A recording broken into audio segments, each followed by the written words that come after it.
Hello guys ကျွန်တော်ဒီနေ့မှာတော့ Commander လူနိုကိုတုံးပြီးတော့ကျွန်တော်ဒီတိုင်ထောင်းရတာကဘယ်လိုမျိုးဟွာဖြစ်လဲဆိုတာကိုခုနကတော့ပုံနေမှာပေါ့နော်ဒီ Neo V လည်းပတ်ပေးထားဆိုတော့ဒီကျွန်တော်တို့တိုင်ကဘယ်လိုမျိုးကောင်းလဲပြီးသွားရင်ဘယ်လိုမျိုးဆော့ရင်ပို့ပြီးတော့အဆင်ပြေလဲဆိုတော့လာပြီးတော့တင်ပြရဖြစ်ပါတယ်ပြီးသွားရင်ကျွန်တော်ဒီဗျာပြောချင်တာကဒီအခုဆော့ရတဲ့လူတွေအကုန်လုံးကခြေပွေးမှာပဲဆော့နေလူတွေဆိုတော့ဒီတချို့မကြိုက်တဲ့လူရှိလို့ရှိရင်လည်းကြိုပြီးတော့တောင်းရပါတယ်ဘာလို့လဲဆိုတော့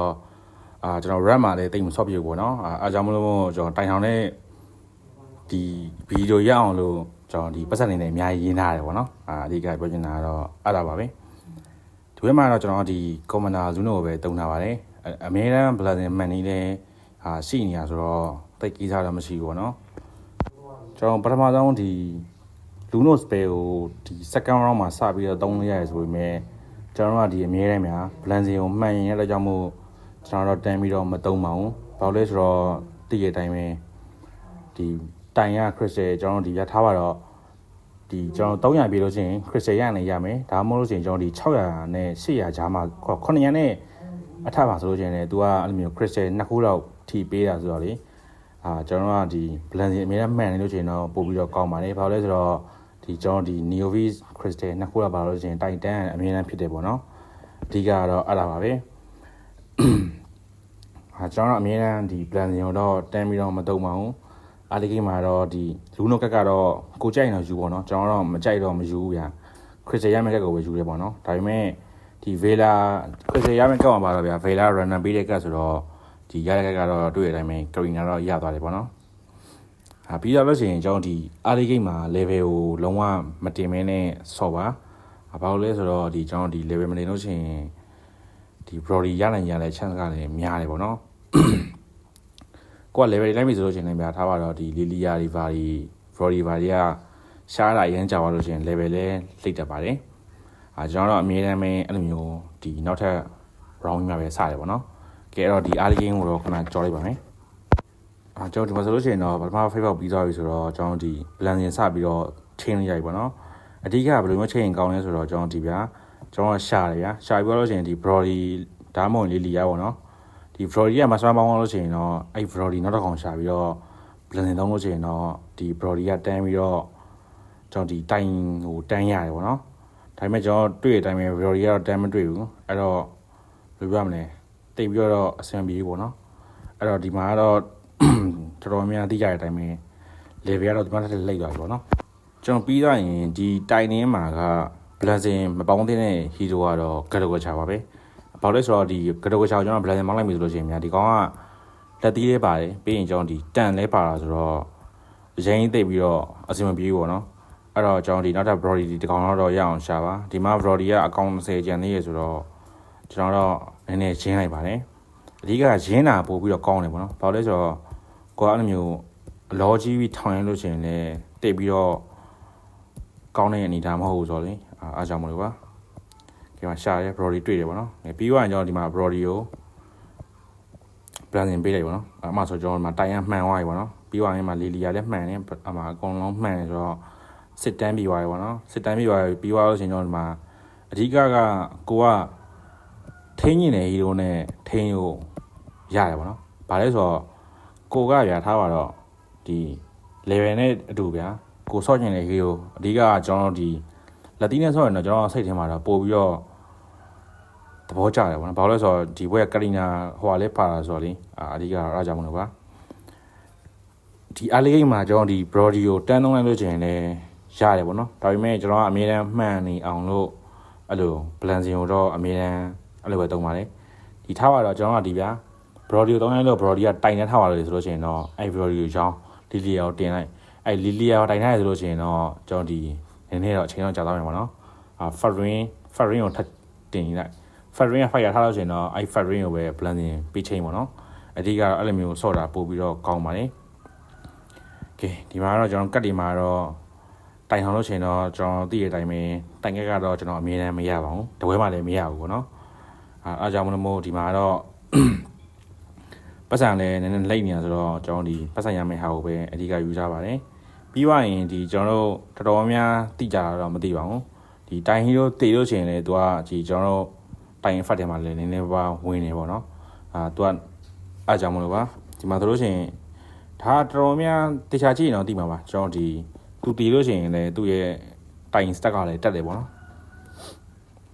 ဘာသာကျွန်တော် Brody ကိုတီအောင်ထားတာဗျာဒါပေမဲ့ Brody ကတီမအောင်ပေါ့နော်တီမအောင်ဆိုတော့လည်းတီတဲ့အတိုင်းပဲဘာဖတ်မှတော့ရမှာပါဘူးကဲပြီးသွားရင်ကိုကအဲ့လိုမျိုးမရှုံးညင်ဘူးဆိုလို့ရှိရင်တော့ level ကိုအဓိကအရန်များတင်ဆော့ပါနော်ကဲဒီမှာကျွန်တော် Gregor Tusa နဲ့အဓိကဒီ Karina Island နဲ့ပါလာဆိုတော့အစင်မြေပဲထိန်းရပါတယ်ဒီ round ကိုတော့ကျွန်တော်စပြီးတော့ထပ်ချလိုက်ပါမယ်ဘာလို့လဲတိုင်ရတဲ့တရားရောက်ရှိကြဆိုတော့လေကျွန်တော်ဒီမှာတစ်ခုပြောချင်တာကတိုင်ရဗျာဒါနောက်ထပ်စပြီးတော့ကျွန်တော်တို့ဗျာဒါပေမဲ့တိုင်ရသူက300ပြီးသွားလို့ရှိရင်ကျွန်တော်ဒီသူ့ရဲ့တိုင်နည်းနည်းအဆင်မြင့်သွားပါတော့အဲ့ဆိုလို့ရှိရင်တော့စနေကိုရရဲဆိုတော့လေတော်တော်များတော့ဒီထားမိမှာထားမိမှာဆိုတော့ဒါတစ်ခါလေးပြပြလာပါဒီမှာတော့အဲ့လိုမျိုးရပါတယ်ပြီးပါတော့ဒီသူတိုင်900ပြီးသွားလို့ရှိရင်လည်းနောက်ထပ်24ခုပေါ့နော်အဲ့လိုမျိုးလေးထပ်ပြီးတော့ရရဲဆိုတော့ကဲဒီတော့ထပ်ပြီးတော့ကြော်လိုက်ပါတော့သူရတော့တွေ့တဲ့အတိုင်းပဲ85ပေါ့နော်ဒီပမာဏကကျွန်တော်တော်တော်များတဲ့ပမာဏတော့ဟုတ်ပါတယ်ဘာလို့လဲဆိုတော့ဒီကရီနာကက်ကောပြီးသွားရင်ကျွန်တော်ဒီနည်းနည်းအားလေးအဆင်ပြေနေအောင်ဆိုတော့နည်းနည်းနိုင်နေရပေါ့နော်ကဲတော့ကျွန်တော်ဒီနောက်ထပ် favorite round ကြော်လိုက်ပါနော်ကျွန်တော်အဓိကဒီမှာကတော့ဒီနောက်ထပ်ကတ်တစ်ခုပေါ့နော်အဲ့ကတ်မှာဆိုလို့ရှိရင်ကျွန်တော်ဒီမှာလေး crystal ထပ်ပြီးတော့မပါဘူးပေါ့နော်မပါဘူးဆိုတော့လေကျွန်တော်မရဘူးပေါ့နော်မရဘူးဆိုတော့တည့်တဲ့အတိုင်းပဲအဆင်ပြေလို့ပေါ့နော်အဓိကကတော့ကျွန်တော်ဒီလူနိုဆော့မယ်ဆိုလို့ရှိရင်ကျွန်တော် crystal တခုပါလို့ရှိရင်တော့ဒီအဓိကတိုင် crystal တခုပေါ့နော်အဲ့လိုပါလို့ရှိရင်တော့ကျွန်တော်ဒီတိုင်ကိုကိုကသွေးတဲ့ကြံမယ်ဆိုလို့ရှိရင်အနည်းဆုံးထားရတယ်ပြောချင်တာခုမှသွေးရ30လောက်ရှိတယ်တိုင်ရ900လောက်ရောက်နေဆိုလို့ရှိရင်တော့ဖောက်လိုက်ဗျာဖောက်လို့ရှိရင်အနည်းဆုံးတိုင် crystal တခုကတော့အမြဲတမ်းပါနိုင်ချမ်းခါတော်များတယ်ဗျာအားကြောင့်မလို့ကျွန်တော်ဒီအဲ့မျိုးတိုင် crystal တခုရလို့ရှိရင်တော့ကိုမှသွေးမရှိဆိုရင်တော့ဖောက်လိုက်ပါကိုမှသွေးရှိဆိုရင်တော့မဖောက်ပါနဲ့ဒီတိုင်900လို့ရှိရင်သူကလင်းတူစားလေးပြင်ပြီးမယ်ကျွန်တော်ဒီ crystal နှစ်ခုလေးပြင်ပြီးမယ်ပတ်စံလေးပြင်ပြီးမယ်အဲ့လို equipment လေးပြင်ပြီးမယ်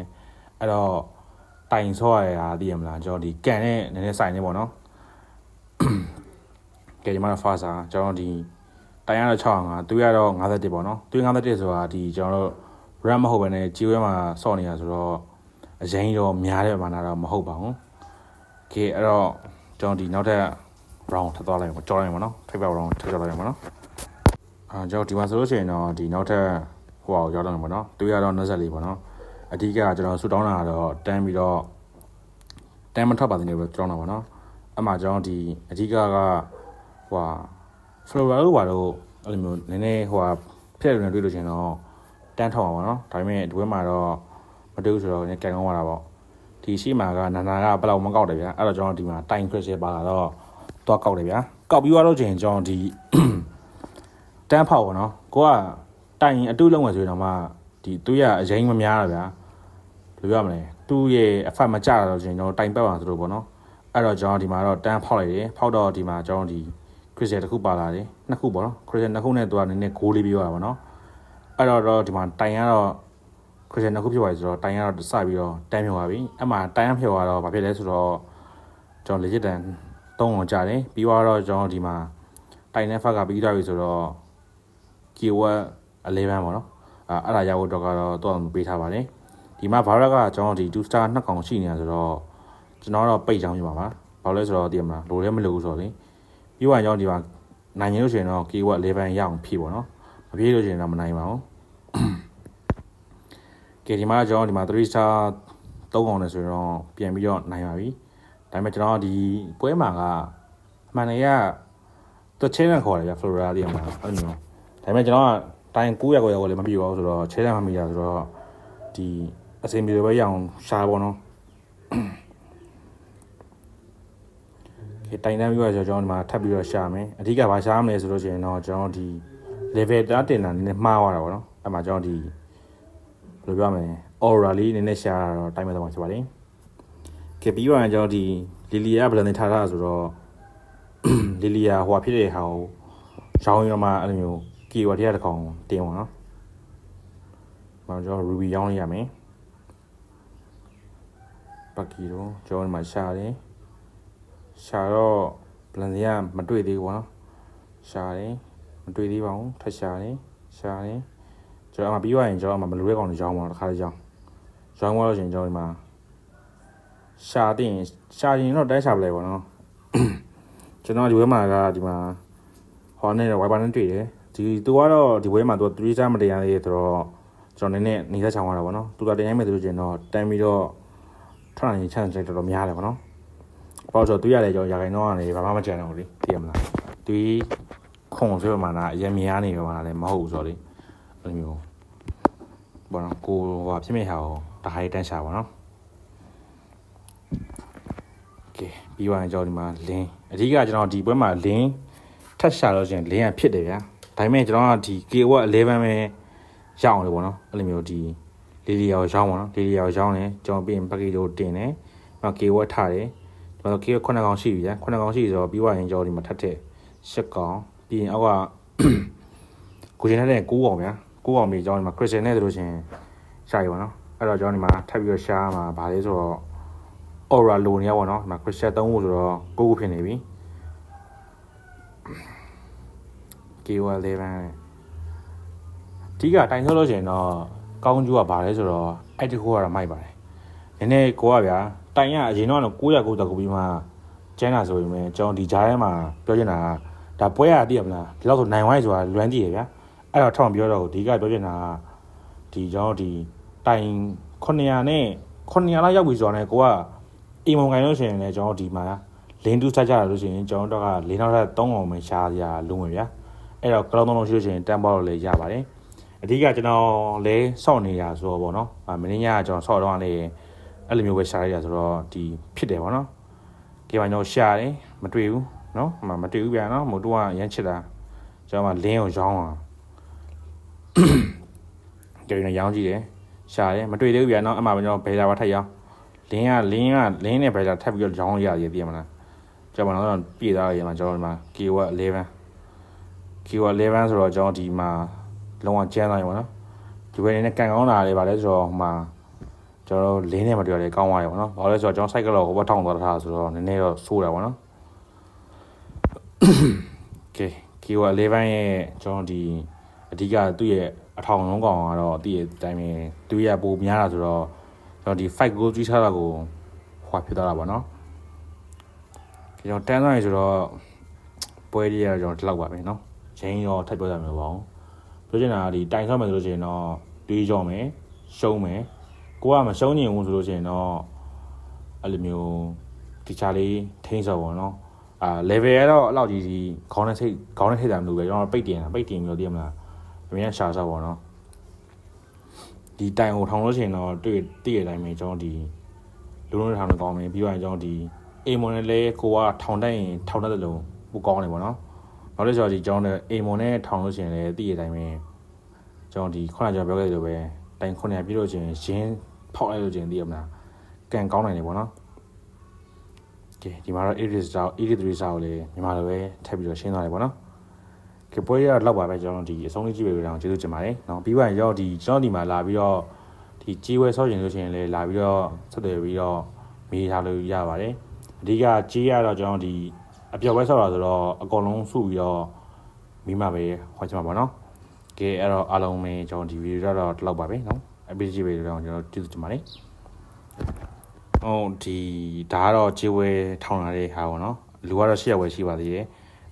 ရှိရလူတွေကတော့လည်းကျွန်တော်လူတွေပြောနော်အားကြောင့်မလို့ကိုကစိတ်ဝင်စားတယ်အပျော်ပဲဆောက်ရင်ဆိုရင်တော့လာပြီးတော့မေးမြန်းလို့ရပါတယ်ဒါကတော့တော်တော်ဒီပွဲကတော့တည့်ရတိုင်းပဲဒီမှာကတော့ပွဲရလောက်ရပါတော့ပြီးသွားရင်တို့ကလည်းကျွန်တော်ဒီအခုchallenge ပါလာဆိုတော့တို့က9ရက်ရှာနေတာပေါ့နော်ဒါပေမဲ့ကျွန်တော်ဒီပွဲမှာ challenge မပါဘူးထင်လို့မရှာဘူးပေါ့နော်ပွဲရတော့ကျွန်တော်ဒီလောက်ပါပဲ